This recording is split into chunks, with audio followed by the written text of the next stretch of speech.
sometimes on the SCG Tour. He's playing Blue Moon. I'll tell you, this is the deck he's been playing ever since Pro Tour Born of the Gods when it first premiered. Yeah, Hipp is a really big Blue Moon guy. There's kind of a small Blue Moon contingent in Minnesota. It's interesting. I'll say what, I don't get it. I don't either. I play these colors and I don't get it. Hipp, turn 1. Steam Vents into play. Untapped, he'll go to 18. For Joshua Carlson, it is an Inquisition of Kozilek. We see Lightning Bolt, main deck Dispel, Remand, Blood Moon, and Thing in the Ice. Now, one thing you gotta know about Ryan, you see these cards like Dispel, Blood Moon in the main deck. He and Jeff Hoagland work together. They're much deck builders. He's a very big fan of high impact, kind of like gotcha cards in the main deck. Things like main deck Dispel, main deck Blood Moon, stuff like main deck Shadow of Doubt. These are things that you really should come to expect from Ryan. Ryan Hipp likes to play an obscure deck built an obscure way, is the best way to put it. He's not just playing Blue Moon, which is a deck you don't see a ton of. He's playing his build of Blue Moon. Yeah, 1 Burst Lightning, 2 Think Twice, 1 main deck Dispel, things like 2 main deck Thing in the Ice. Yeah, Thing in the Ice, the new tool from Shadows over at Innistrad. I'm excited to see how this shakes up in Modern. I haven't been convinced of the power level just yet, but we'll see how it works out here. Joshua Carlson, to no one's surprise, selected Blood Moon from Ryan's hand. Yeah, that's really good against John. Even with basic Swamp, there's a lot of non-basic lands in this deck. And Ryan will play a turn 2 Thing in the Ice. This is the rare from Shadows over Innistrad. Ryan's deck does a very good job of taking the counters off this, the ice counters, and turning it into a 7/8. Now, against a deck that's all kill spells, I'm not sure that this matters. I feel like it'll just die. I saw a die set to 4, and I got excited that there was an Ancestral Vision. Oh, yeah. I love that. Blue cards with the die on it. Wait. This is a lot less exciting than Ancestral Vision. All right. We'll see what the follow-up is for Carlson here. Fetching for Blood Crypt. He'll take 3 for that one, go to 17. No green mana just yet. Looks like it will be Terminate for Thing in the Ice. All right. Yeah, knows that there's a Dispel in Hipp's hand, gets that while the shields are down. And Ryan, what a top deck here. He top decks Blood Moon for the turn. Well, if that's the card that our opponent hit with their discard spell, I have to imagine that we want to play it here. That's exactly what I would have wanted to see in Ryan's spot. Here's Blood Moon, and that could win him the game. Notably, both players have the same number of basic lands in play currently. So typically, Blue Moon tries to leverage the fact that they have a bunch of basic islands. Hipp's still operating on just 1. Big penalty here for Josh Carlson. He did get his Swamp out before the Blood Moon hit, but he didn't get a Forest out. He'll have to find the basic Forest and Abrupt Decay away the Blood Moon. Yeah, and that fetch land, I believe that was a Verdant Catacombs that he used earlier. That could have found a basic Forest. Can't terminate off it, though. That's also true. Goes ahead and casts a Thoughtseize, takes the copy of Lightning Bolt out of Ryan's hand. And Josh will start playing Mountains. Now we get to the point where they trade Mountains back and forth for a while. Yeah, Raging Mountain enters the battlefield tapped. Raging Mountain. That sounds like a great Magic card. Dark Confidant here for Carlson, and he's clearing the way. Now he knows that Ryan has a Remand, and Ryan does play that one. And Twilight Mountain will be into play. Ryan drew a copy of Batterskull off the Remand. Or actually not Batterskull, Vidalcan Shackles. So go ahead and make that play. Now, he's only got 1 island in play. Batterskull would have been a tremendous pickup. Yeah, that would be lights out. Vidalcan Shackles can't yet gain control of any of the creatures out of the Jund deck. So if you're Joshua, do you want to run out this Dark Confidant? If Ryan just has another basic island, it's a disaster. The tell is that Hipp shocked to cast Blood Moon on turn 3. So he doesn't have basic? You're right. You would have to top deck it. Well, he's been top decking some good stuff. The turn 3 Blood Moon followed by Shackles. That's all come off the top. I feel like the discard spells didn't work this game. No, not entirely. Back over to Hipp. He'll play Snapcaster Mage. And flashback that Lightning Bolt, taking care of Dark Confidant. Bolt from Carlson, yeah, he's got plenty of mountains. He'll take care of the Snapcaster. Yeah, mana for that one, not difficult to come by. So if Carlson finds the Forest, then he's okay, right? Oh, maybe. You can start casting spells. The question is, how many islands is Hipp drawing, and does Carlson have an Abrupt Decay to deal with either of these 3 mana permanents? Hipp does have 8 basic islands in his deck. You see him now casting Think Twice on end step, trying to get some more of those islands. There's one of them. That was a really good pickup. Now Dark Confidant, the only real non-red spell that Carlson can cast here, can be controlled by the Shackles.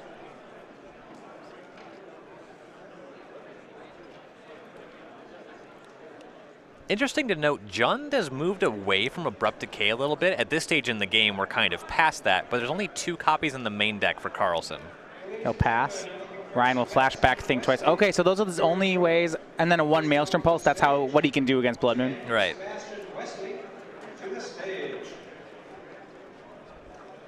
Players just going to trade some cards back and forth. Ryan flashing back some think twices. With 2 basic islands, you feel like Ryan is pulling away. He's in the driver's seat right now. There's no question about that. 1 basic forest in Carlson's deck. No way to go get it. Ryan will start with the burn plan. He'll electrolyze Carlson down to 13. And there's Batterskull for Hipp. That may be the beginning of the end. Makes a germ token. That ought to lock things up. Carlson does have the ability to cast a Terminate if there's one in hand, but that will only take care of the germ temporarily. Batterskull, of course, can return to Hipp's hand. You can cast it again, get another living weapon germ token.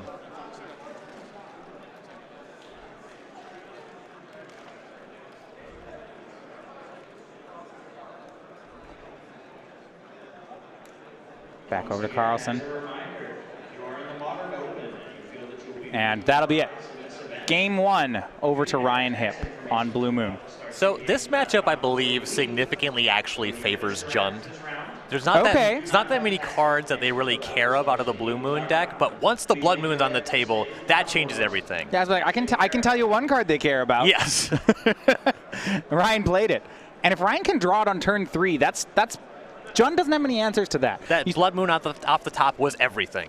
Yeah, I mean, and it was just also the turn it was on. Given 1 more turn, Carlson could have fetched out a forest. Things would have been fine. Yep. He had the Thoughtseize for the first Blood Moon. It was really, I feel like there was a 1-turn window, but boy, did that work. We'll go over to the sideboard. Let's start with Joshua Carlson's Jund deck. He's got a Grim Lavamancer, a Thoughtseize, 2 Ancient Grudges, 2 Fulminator Mages, an Anger of the Gods, a Painful Truth, a Jund Charm, a Kitchen Finks, a Bobsy Baloth, a Thrun the Last Troll, a Shatterstorm, a Knight of Souls Betrayal, and a Damnation. So let's assume right now that he can use his Abrupt Decays and Thoughtseize to keep Blood Moon off the table, because obviously that's priority number 1. Yeah. What's the rest of his game plan? What does he board in then? So he brings in the extra Thoughtseize to keep fighting that access, stop that Blood Moon from coming down. 2 copies of Ancient Grudge that will interact with both Vidalcan Shackles and Batterskull. That one's quite good. Painful Truths I like, just to be able to keep up on cards. You're playing against a blue deck with Snapcaster Mage. You have to make up that advantage. It's dicey with Lightning Bolt, but I think that it's still very good. And then we have Thrun the Last Troll. Thrun the Last Troll is really excellent against blue decks in Modern. You do sometimes line up awkwardly against Batterskull, but the Ancient Grudges and things like that will help you fight that battle. So Ryan Hipp versus Joshua Carlson for a spot in the top 8. That's what's on the line.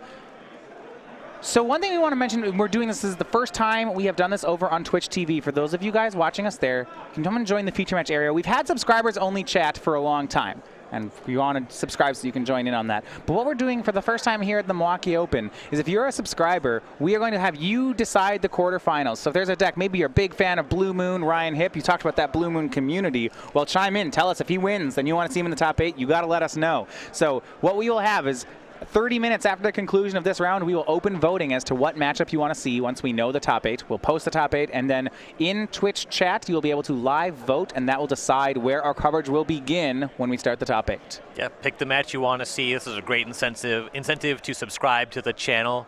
I really like that voting feature. You want to take advantage of that. All right, so we talked about Josh Carlson's sideboarding strategies. Let's look over at Ryan Hipp's sideboard. He also has a lot of 1-0s.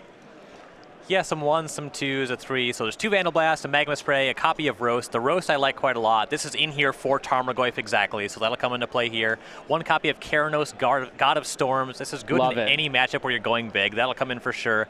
The extra Batterskull, I like it if we're leaving any artifacts in it at all. You have to overload Ancient Grudge. You're just not good against it, so I like bringing in the extra copy. I like Negate to keep up with Liliana of the Veil. That's one of Carlson's better cards here. Vendilion Click is a great threat to bring in when your opponent has a lot of interactive spells. I like that a lot. And then Relic of Progenitus, 2 copies there. That'll keep Tarmogoyf in check. What about something like, so you talked to like Negate. Now tell me about Dispel. So interestingly, one of the instants prominently featured in Jund is Abrupt Decay. I don't really want to dispel that one. But yeah, I wouldn't recommend it. Abrupt Decay, of course, can't be countered because it's from the No Fun Allowed cycle from Return to Ravnica. All the spells with this spell cannot be countered. Dispel can't hit Liliana of the Veil. Can't interact with creatures. I'm not a fan of it in this matchup. So he's going to get ready for game 2. You see a whole slew of matches for top 8 here. We're going to try to get you as many of them as possible. Over in the background there, you have Jory White versus Will Drescher. That's that Burn versus Suicide Zoo matchup we talked about. It's just the bizarrest games you've seen. If you blink, you'll miss that match. The question is, you're the Burn player and you look at Lava Spike and then you say, do I want to do this? It's not. I don't. How fast can I kill you? How fast can you kill me? If I kill you on this pace, does that change the pace at which I could die? What is happening? Yeah, oh my God. It's great. You want to burn them down to 13, but then it's like you want to do the rest of it all like. You want to be like end step 2 bolts, untap 2 more. Okay, that's good. That's good. You never had a window to kill me. You know, it's if I lava spike you, then on the following turn I can Atarka's command and lightning bolt to kill you. But only a fool would bring a Death Shadow player down to 7. He's gonna bolt lava spike you back. It's terrible with the creature. If I drink the wine in front of me, it's a really crazy matchup. I'm going to make that reference as many times as I possibly can over the course of my career, by the way. All right, Hipp versus Carlson. So Carlson will be on the play. Last game, I was saying I thought it looked like the game for Carlson. He had everything he needed. He had the Thoughtseize into the Dark Confidant, followed up with had some good value cards, but then Blood Moon. He took the Blood Moon, and then it came off the top right on time. Yep. And then we were done. Swamp plus Forest, what you need to play Magic in the face of Blood Moon. Even then, it can be hard. Yeah, it's doable for the Jund deck if they can get their basics. So we're underway. Turn 1, Inquisition of Kozilek off of Overgrown Tomb for Carlson. He's going to try to get those Blood Moons again. There's 3 of them in Ryan's deck, none in his hand. We see Dispel, Serum Vision, Negate, Serum Visions, and Relic of Progenitus. I'm surprised that Dispel is still in the deck right now. I'm inclined to agree. It can fight over things like Terminate. You can counter half of an Ancient Grudge, but I just don't think it's very good here. Kolaghan's Command, if you're trying to protect your Batter Skulls, perhaps? Sure, that's fine. There's not that much. I can't imagine Joshua takes it. Considering that we have access to Negate anyway, I really think we're going a little bit overboard with this spell. Oh, Keranos is the last card here in Ryan's hand. He has those 2 lands. Do you like just taking Serum Visions, maybe? He's going to take Relic of Progenitus. Yeah, that one would keep Tarmogoyfs in check. If a Tarmogoyf is a turn 2 play, Hipp's hand does just kind of do nothing. He can't interact with that at all. Hipp draws a second Dispel. Ooh. This is the other danger of that. In the early game, you just have this Negate 2 Dispel hand. This is interesting. He has 1 Dispel main, 1 board. So it's not just keeping it in. He actually wants more Dispels in this matchup.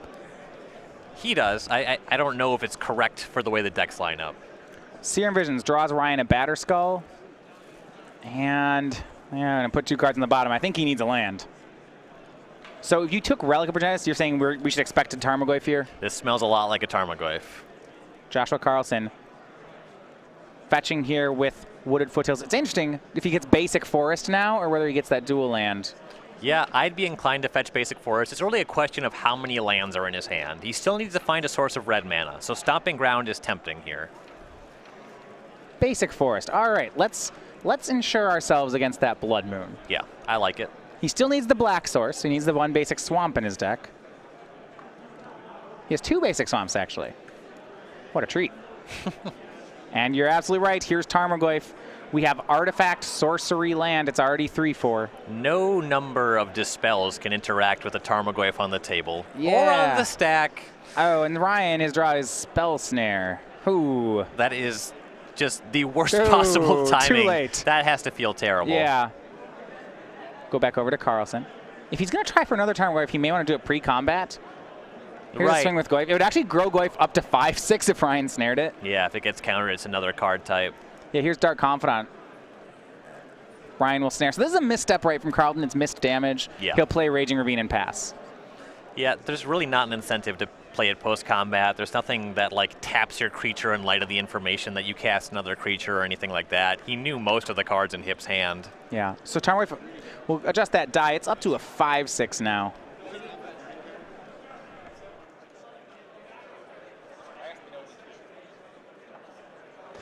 Well, how the ruling works is the Joshua, now it's actually more than 4/5. Joshua, it's 5/6. We have creature, instant, sorcery, land, artifact. So Ryan, we'll get that life total taken care of, and Josh is going to play a Thrun the Last Troll. Yeah. You can't use any counter spell to interact with Thrun the Last Troll. 2 dispels and a negate, most certainly not. Yeah, how about Snapcaster Mage as a blocker? That's no good for anyone. Yeah, Hipp is in dire straits here. They're going to check the graveyards. Yeah, instant, sorcery, land, artifact, creature. So it's 5-6, and Ryan should be at 11. And truthfully, with Hipp missing land drops, it's None of this matters. Yeah, drawing different spells wouldn't matter at all in this game. And his deck is also just poorly positioned against Thrun in general. Here come the value creatures. I actually believe Ryan likes this matchup. So I playtested this match a little bit. We saw Lido Biala on camera earlier in the tournament. He's one of those local players in the Blue Moon contingent. I played Blue Moon against Jund against him, and I swept him like 5 games to 0 the only time that I played the matchup. I firmly believe that Jund is favored here, but I also believe that a Blue Moon player would think that they're favored. Inquisition of Kozilek from Joshua shows what the intermediate draws have been. Negate, Dispel, Dispel. Oh, not matching Dispels. I like that. I do like that, actually. Cryptic Command, Batterskull, and Keranos here for Ryan Hipp. Worldwake Dispel or no Dispel? Well, he has 1 Worldwake Dispel and one RTR Dispel. We're halfway there. These are the ones that were in my box. I do like, with the different arts, 1 main, 1 side, it helps you remind you, okay, this card needs to go to my sideboard.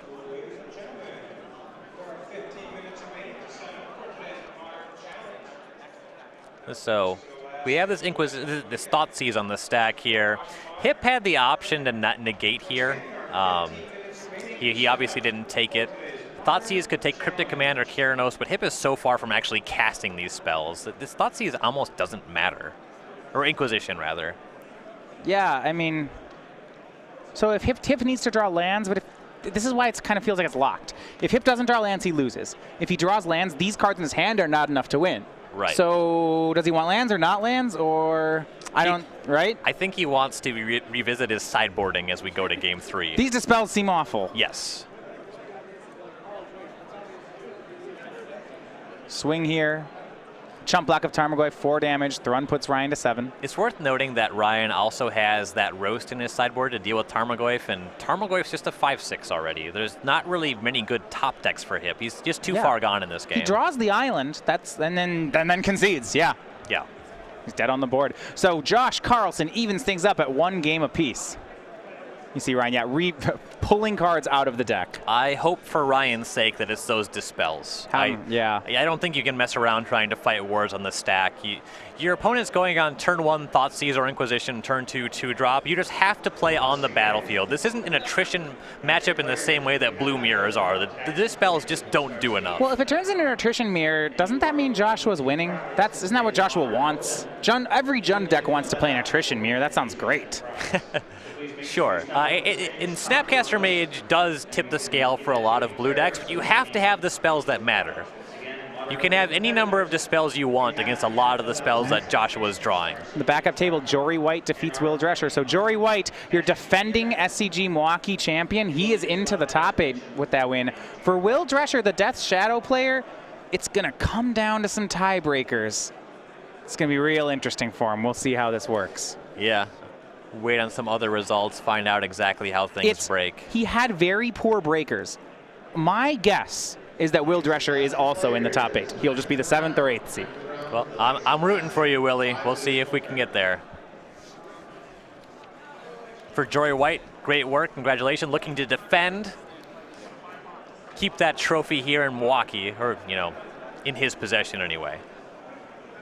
Burn player, red player, I like his style. I actually don't know what it's like to defend the territory that you won your trophy in. When we in. come back to Des Moines, you'll be there. For those unaware, I am the reigning Legacy Open champion of Des Moines. Come at me, Iowa. 2012? 2012, I believe. Don't remind me how long ago it was. I was covering the event. That's true. It was you and Jacob Van Lunen. All right, the players are getting ready for game number 3. We actually have a Star City Games t-shirt sale. If you see sometimes your favorite pros, like Tom Ross, he's one of my favorite pros, wearing these shirts. So you actually can get these at StarCityGames.com. They're the official shirts. A good 50/50 Colin Poly blend printed in the United States. You can find this over at starcitygames.com/apparel.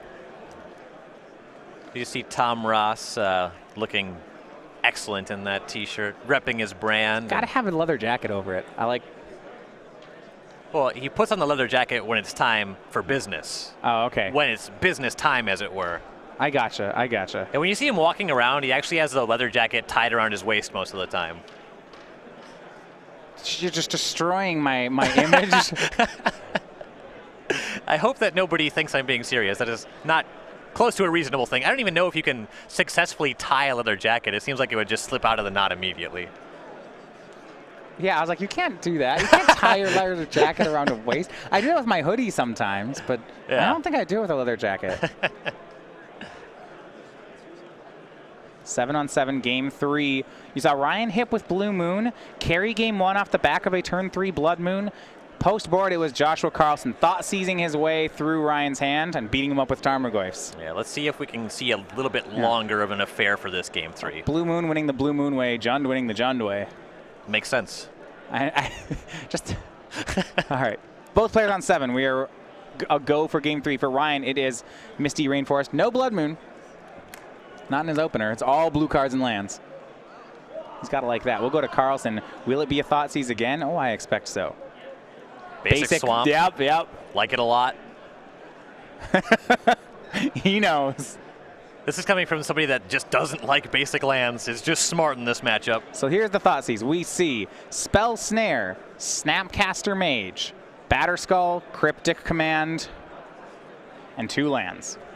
Frequently, when there's a Snapcaster Mage and spells, it's just correct to take the Snapcaster Mage. The thing is that Ryan's hand, actually, if you take the Spell Snare, has no early interaction here, right? He has an Ambush Viper on turn 2, and...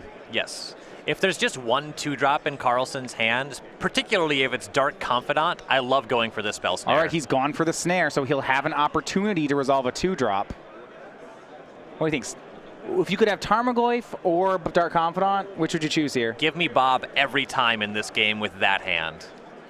I want to be able to draw enough cards to keep up with that eventual Cryptic Command, the Snapcaster Mage, and have an answer to the Batterskull. It's because Ryan can't actually, he can't remove the Dark Confidant, so it might just not be just 1 card, it might be 2 or 3. Ryan's pick up another Snapcaster Mage, he'll play Island and pass the turn. So next turn he'll have Snare up, that could work. We see another fetch for Carlson, another Verdant Catacombs. Is he going to get the Forest? Just no Blood Moon, no Blood Moon, no Blood Moon. I would be surprised to see not Forest here. No Blood Moon. I mean, maybe he needs the red mana source. Yeah, both basics. Joshua will have all 3 colors this game. And this significantly impacts just the overall power level of Hipp's deck from this point. No Dark Confidant, but it will be Tarmogoyf, and it looks like that will resolve. It's currently a 3/4, sorcery, instant, and land in graveyards. Okay, Tarmogoyf's still good. I believe I would prefer Bob, but this is a very good start. Well, Ryan top decked Lightning Bolt for the turn, so I really like Tarmogoyf now. Yeah, that's much better. If I were clairvoyant, I'd have made that pick. But Ryan does have enough lands to keep that Cryptic Command up, so Josh will need to do work. Yeah, won't have access to it on this turn, but after the next turn. Tarmogoyf attacks. He drew Liliana of the Veil this turn. I like, that's so good, that's right? Superb. Because Ryan's sitting here on Lightning Bolt, Snapcaster Mage, Spell Snare. It's like, Now, that means Ryan could kill the Liliana. Yes. But not easily. He has to commit heavily to it, and that will grow the Tarmogoyf. It looks like Ryan, okay, he's before blocks, he's going to fetch for an island. Perhaps a Snapcaster and Lightning Bolt to trade with the Tarmogoyf is going to happen here. That's a very aggressive line. I would not make that play. Well, he's got to kill it, right? Here's Snapcaster Mage. It'll give flashback to Spell Snare. Yeah, it's blocking the Goyf. It goes into the graveyard. By the way, Goyf grows now up to a 4/5 because creature's in the yard. If Ryan tries to bolt it, no, there's no way Josh can sneak an extra card type into the yard. No. That would be disgusting. So if Hipp showed a little more patience here. Okay, so there's no second main phase Liliana. That's huge for Ryan Hipp. If that came down Ravine with Ryan playing that way, that would punish him severely for making that block. You see a frustration from Ryan. He drew, did not hit a land drop, and was forced to pass the turn back. His board, wow. for Joshua Carlson. He's going to play Dark Confidant. Now we know he knows about, well, he doesn't know about the second Snapcaster Mage in Ryan's hand. Yep. Okay, so he's caught off guard by this one. Yep, Snapcaster Spell Snare. There goes the Bob. And Blackcleave Cliffs pass. That's why he didn't go for the Liliana. And for Ryan, it's Remand that's the draw. Still missing that fourth land. Now, if he hits the fourth land for Cryptic, Ryan's actually might be ahead here. Yeah, that would be a really big swing. Notably, flashing back the Spell Snare against Dark Confidant means that a future Snapcaster Mage won't be able to Spell Snare a Tarmogoyf. So I would have liked... hit the Bolt? Yeah, I would have used Bolt personally there. It's Thrun the last troll for Carlson and a land. He passes. Fourth land for Ryan. He'll pass the turn. Okay. Josh will crack a fetch land. He's made it to Cryptic Command. Ryan's hand, Remand, Batterskull, Cryptic Command.